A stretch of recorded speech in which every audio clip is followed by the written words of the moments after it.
നമസ്കാരം. Mutual fund നിക്ഷേപകർക്കും technology മേഖലയിൽ താല്പര്യമുള്ളവർക്കും ഒരു സന്തോഷ വാർത്ത.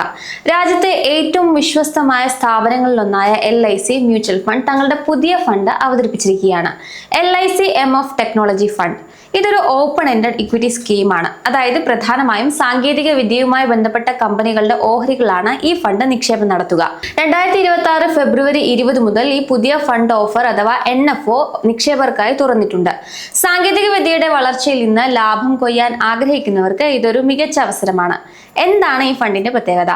ടൈഡ് എന്ന സ്ട്രാറ്റജിയാണ് ഈ ഫണ്ട് പിന്തുടരുന്നത്. അതായത് technology, internet, data centres, commerce എന്നീ മേഖലകളിലെ വമ്പൻ കമ്പനികളിലാണ് നിങ്ങളുടെ പണം നിക്ഷേപിക്കപ്പെടുക.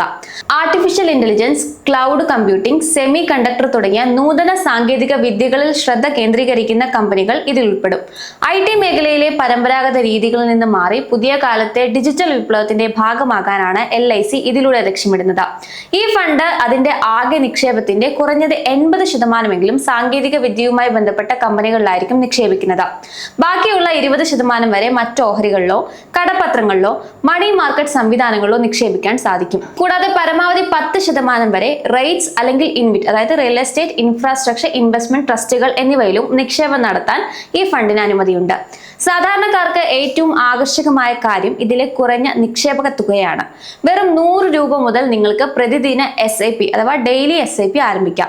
മാസത്തവണകളായിട്ടാണെങ്കിൽ 200 രൂപ മതിയാകും. ഒറ്റത്തവണയായി നിക്ഷേപിക്കാൻ താല്പര്യമുള്ളവർക്ക് 1000 രൂപ മുതൽ തുടങ്ങാവുന്നതാണ്. ഇന്ത്യയിലെ ഏത് സാധാരണക്കാരനും ടെക്നോളജി മേഖലയിൽ പങ്കാളിയാകാൻ ഈ കുറഞ്ഞ തുക സഹായിക്കും. 2026 ഫെബ്രുവരി 20 മുതൽ മാർച്ച് 6 വരെയാണ് ഈ NFOയിൽ നിക്ഷേപിക്കാൻ സാധിക്കുക. അതിനുശേഷം മാർച്ച് 19 മുതൽ ഈ ഫണ്ട് റെഗുലറായി വാങ്ങാനും വിൽക്കാനും ലഭ്യമാകും. BSE ടെക് ഇൻഡെക്സിനെ അടിസ്ഥാനമാക്കിയാണ് ഈ ഫണ്ടിന്റെ പ്രവർത്തനം. കരൺ ദോഷി, ജയപ്രകാശ് തോഷ്നിവാൾ എന്നിവരാണ് ഈ ഫണ്ട് മാനേജ് ചെയ്യുന്നത്. നിക്ഷേപം ആരംഭിച്ച 90 ദിവസത്തിനുള്ളിൽ നിങ്ങളുടെ ആകെ യൂണിറ്റുകളുടെ 12% വരെയാണ് പിൻവലിക്കുകയോ മറ്റ് സ്കീമുകളിലേക്ക് മാറ്റുകയോ ചെയ്യുന്നതെങ്കിൽ എക്സിറ്റ് ലോഡ് നൽകേണ്ടതില്ല. എന്നാൽ 90 ദിവസത്തിനുള്ളിൽ 12% കൂടുതൽ യൂണിറ്റുകൾ പിൻവലിക്കുകയാണെങ്കിൽ ആ അധിക വരുന്ന തുകയ്ക്ക് 1% എക്സിറ്റ് ലോഡ് ബാധകമായിരിക്കും. നിക്ഷേപം നടത്തി 90 ദിവസത്തിന് ശേഷമാണ് പിൻവലിക്കുന്നതെങ്കിൽ എക്സിറ്റ് ലോഡ് ഈടാക്കുന്നതല്ല. ഇതൊരു സെക്ടറൽ ഫണ്ട് ആയതുകൊണ്ട് തന്നെ ഇതിൽ റിസ്ക്കും അല്പം കൂടുതലായിരിക്കും. എന്നാൽ 5 വർഷത്തിലധികം ദീർഘകാലത്തേക്ക് നിക്ഷേപിക്കാൻ തയ്യാറുള്ളവർക്കും രാജ്യത്തെ ഡിജിറ്റൽ വളർച്ചയിൽ വിശ്വാസമുള്ളവർക്കും ഇതൊരു മികച്ച ചോയ്സ് ആണ്. പ്രത്യേകിച്ച് 2026-27 ബജറ്റിലെ സെമി കണ്ടക്ടർ പ്രഖ്യാപനങ്ങളും ഡിജിറ്റൽ ഇൻഫ്രാസ്ട്രക്ചർ ലഭിക്കുന്ന പിന്തുണയും ഈ ഫണ്ടിന് വലിയ പ്രതീക്ഷ നൽകുന്നുണ്ട്. ഇനി ഈ ഫണ്ടിനെ കുറിച്ച് അനലിസ്റ്റുകളുടെ റിവ്യൂ കൂടി നോക്കാം. ഒപ്റ്റിമ മണി മാനേജറുടെ CEOയും MDയുമായ പങ്കജ് മത്പാൽ പറയുന്നത് നിക്ഷേപകർ LIC MF ടെക്നോളജി ഫണ്ടിനെ ജാഗ്രതയോടെ സമീപിക്കണമെന്നാണ്. ഇതൊരു തീമാറ്റിക് ഫണ്ട് ആയതിനാൽ നിക്ഷേപം നടത്തുന്ന സമയത്തിന് വലിയ പ്രാധാന്യമുണ്ട്. ഒരു NFO സമയത്ത് നിക്ഷേപിക്കാൻ എല്ലാവരും പ്രോത്സാഹിപ്പിക്കുമെങ്കിലും എപ്പോൾ പണം പിൻവലിക്കണമെന്ന് ആരും പറഞ്ഞു തരാറില്ല.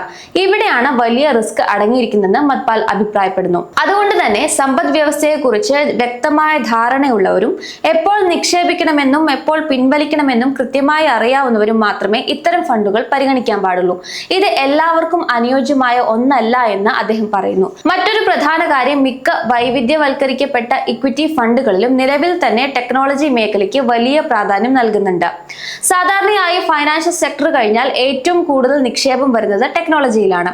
അതിനാൽ ഒരു പ്രത്യേക സെക്ടർ ഫണ്ട് എടുക്കാതെ തന്നെ പല നിക്ഷേപകർക്കും ഇതിനോടകം തന്നെ ഈ മേഖലയിൽ മതിയായ നിക്ഷേപം ഉണ്ടായിരിക്കാം. കൂടാതെ സാങ്കേതിക വിദ്യ എന്നത് നിരന്തരമായ മാറ്റങ്ങൾക്ക് വിധേയമാണ്. പുതിയ കമ്പനികളുടെ വരവും ഉപഭോക്താക്കളുടെ താല്പര്യങ്ങളിലെ മാറ്റവും ബിസിനസ് രംഗത്ത് പെട്ടെന്ന് മാറ്റിമറിക്കാം. ഇത് നിക്ഷേപത്തിൽ വലിയ ചാഞ്ചാട്ടങ്ങൾ ഉണ്ടാക്കും. നിലവിലെ സാഹചര്യത്തിൽ ഒരു ടെക്നോളജി ഫണ്ട് താരതമ്യേന ഉയർന്ന റിസ്ക് ഉള്ളതാണെന്ന് അദ്ദേഹം വിശ്വസിക്കുന്നു. നിക്ഷേപിക്കാൻ താല്പര്യമുള്ളവർ SIP രീതി തിരഞ്ഞെടുക്കുന്നതാണ് നല്ലത്.